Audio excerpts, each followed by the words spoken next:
প্রিয় ভাইরা, আমি আপনাদের সামনে পবিত্র কোরআনের সূরা হামিম সাজদার একটা আয়াত তেলাওয়াত করেছি, 33 নম্বর আয়াত।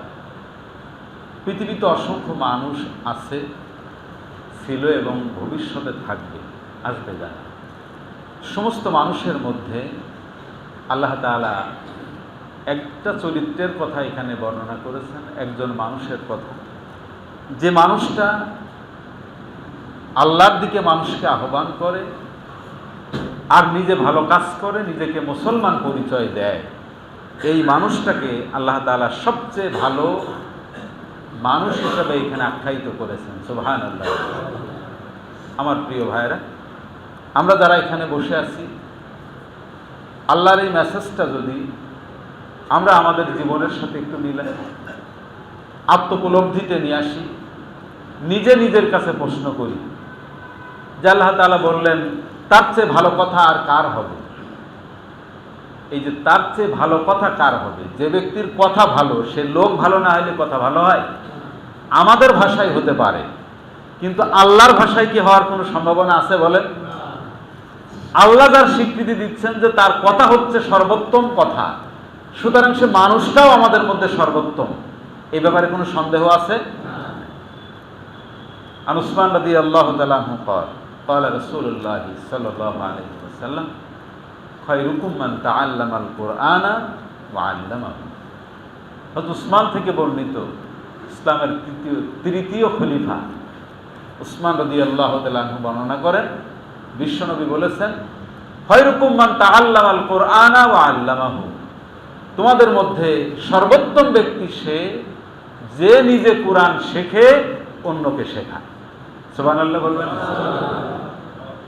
তাহলে প্রথমে দলিল দিয়েছি আল্লাহর কালাম, দ্বিতীয় রাসূলের হাদিস, কোনোটাই কি অস্বীকার করার সুযোগ আছে নাকি?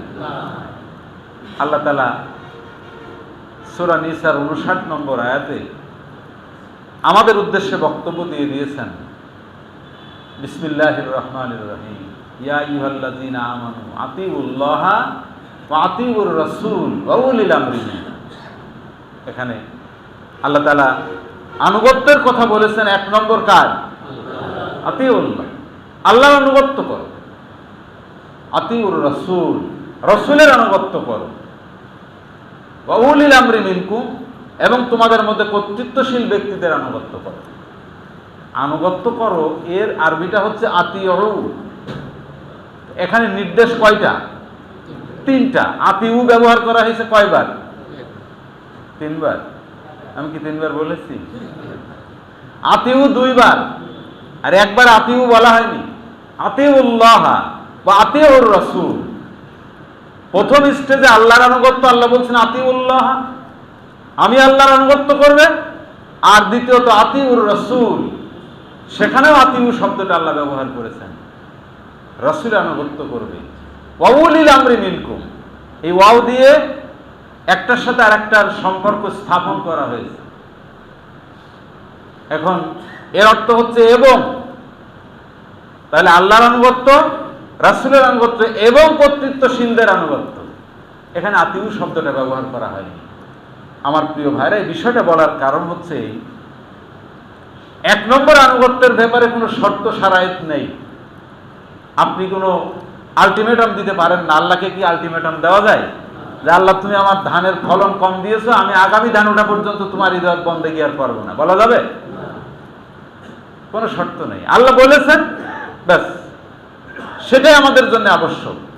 ইব্রাহিম আলাইহিস সালাতু ওয়াস সালাম মুসলিম মিল্লাতের পিতা হয়েছেন, আমাদের জাতির পিতা। এত বড় সম্মান তিনি পেয়েছেন তো এমনি এমনি না, কষ্ট হয়ে যেত তার। তিনি অনেক পরীক্ষা দিয়েছেন, উত্তীর্ণ হয়েছেন। আজকের যে বিষয়টা শুধুমাত্র তার জীবনের বলবো, যে তিনি আল্লাহর দাসত্ব করতেন কি পর্যায়ে, তার পর্যায়টা কি ছিল। আল্লাহ তাআলা অর্ডার করলেন আসলিম, আত্মসমর্পণ করো। 1 সেকেন্ড তিনি সময় ব্যয় করেননি, বলছেন ফারা, তিনি বললেন আসলামতু লিরাব্বিল আলামিন। সুবহানাল্লাহ, আমি আত্মসমর্পণ করলাম গোটা পৃথিবীর রব যিনি, তার উদ্দেশ্যে আমি আত্মসমর্পণ করি, কোনো অপশন নেই। সুতরাং আল্লাহর দাসত্ব করার ক্ষেত্রে কোনো শর্ত নাই। এবং দ্বিতীয়টাতেও আল্লাহ সুবহানাহু ওয়া তাআলা আতিউ শব্দ ব্যবহার করেছেন।